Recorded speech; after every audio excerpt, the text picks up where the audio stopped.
pagbabago. Sawa na ang bayan ko sa magnanakaw na tao.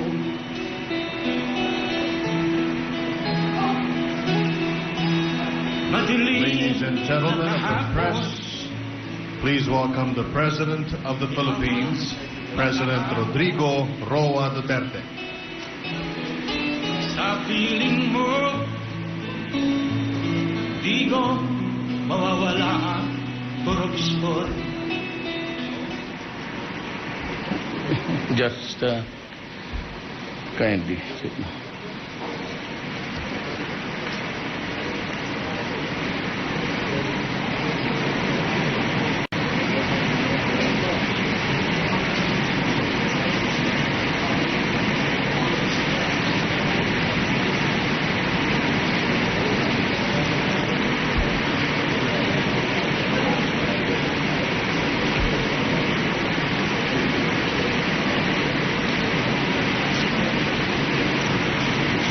Distinguished co-workers in government, friends, ladies and gentlemen. Good morning. I am glad to be back from my visits to Thailand and Malaysia. In Bangkok, I paid respect to a true friend of the Philippines and the Filipino people, His Majesty King Bhumibol Adulyadej. His Majesty will be remembered by his dedicated efforts to foster goodwill, mutual respect, and friendship between our nations and peoples. In Putrajaya, Malaysia, I met with Prime Minister Najib Razak. Our discussion focused on the need to further strengthen the Philippines-Malaysia partnership for a safe and secure and stable region. As ASEAN brothers and maritime nations, we recognize that cooperation between our countries with other stakeholders is key to ensure that our sea lanes are not used for illegal purposes or criminal activities.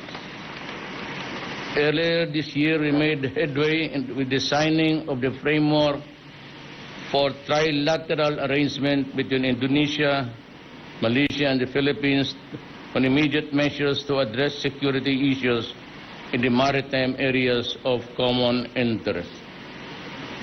With Malaysia, we committed to explore all available options to ensure greater collaboration in the joint coordinated pursuit, the interdiction and the arrest of criminal and terrorists plying the waterways between our countries. The Philippines, as always, will be unremitting in the efforts to address criminality on land, at sea, and between borders. We also committed to sustain the efforts to achieve just and lasting peace in Mindanao. As we proceed with the implementation phase of our peace process, Malaysia will continue to play an important role. The Philippines is ready to work with Malaysia and all partners interested in securing for generations of the Mindanaoans and Filipinos a future free from fear and conflict. Malaysia continues to be a partner for growth and development. My message to business leaders is clear. The Philippines is open for business, and we will provide an environment that is conducive for industries to thrive. Business leaders expressed confidence in many of the opportunities for investment in the Philippines. They showed keen interest in infrastructure, mass transportation development, building of regional centers, joint ventures in agribusiness, halal certified products, and high-value post-harvest processing facilities. I tasked the Department of Trade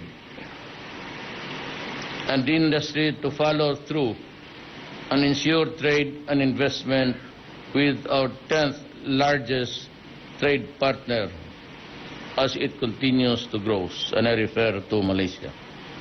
As neighbors and friends, we have shared responsibility to ensure that common dignity, particularly the vulnerable, the weak, and the elderly, and the youth, is upheld. This is one era that should bring our nations and governments together. As incoming chair of the ASEAN, we count on Malaysia's support for our efforts to build a stronger, rule-based, and people-centered ASEAN.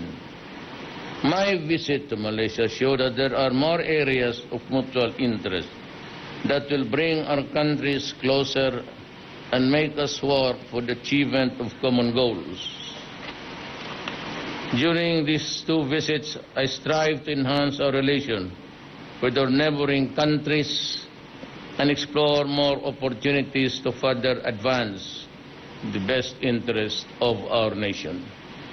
As I have done in the past, I also met with the Filipino community in Malaysia.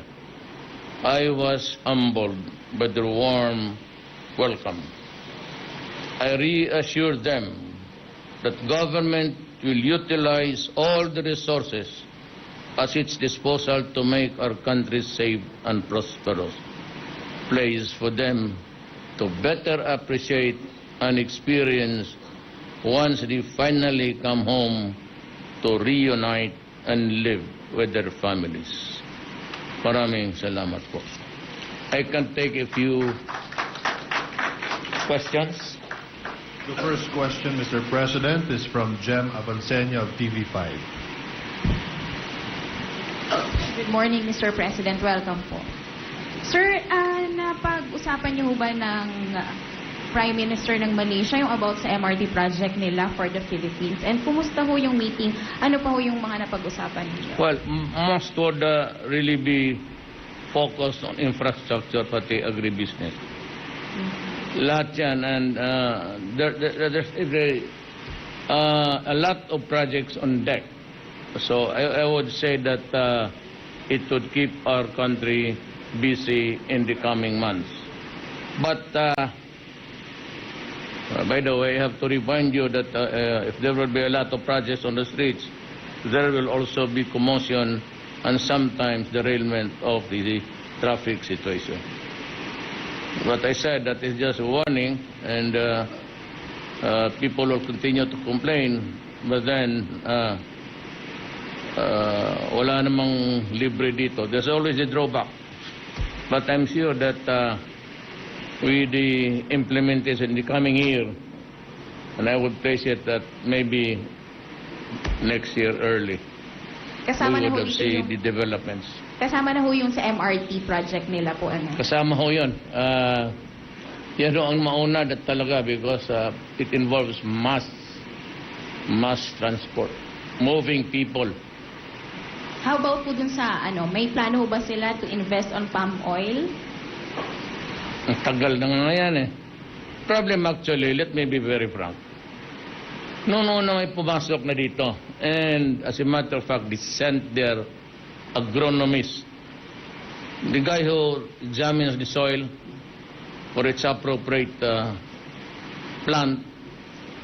Ang nangyari sa pakibato, para wala na tayong bulahan dito, is the Malaysians were ready at the time, and after a positive findings sa suitability sa soil, what happened is that suddenly ang mga NPA, alam mo na, yung banners nila everywhere,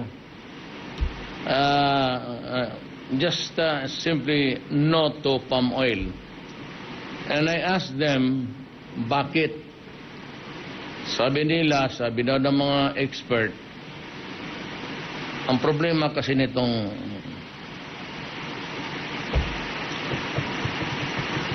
maraming experts, lalo na sa internet, every time Dick and Harry who knows about a little of everything and everything so little,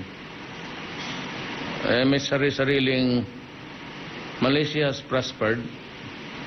It has not lost its moisture or water. Hindi ko talaga malaman na kung bakit. Ako naman, even with my assurance, for as long as there is always the threat, then we cannot do anything. Ganon no ang nangyari dyan, ma'am. But they will try again, and again I will make sure to meet the experts of the world about water under the soil and ask us to explain.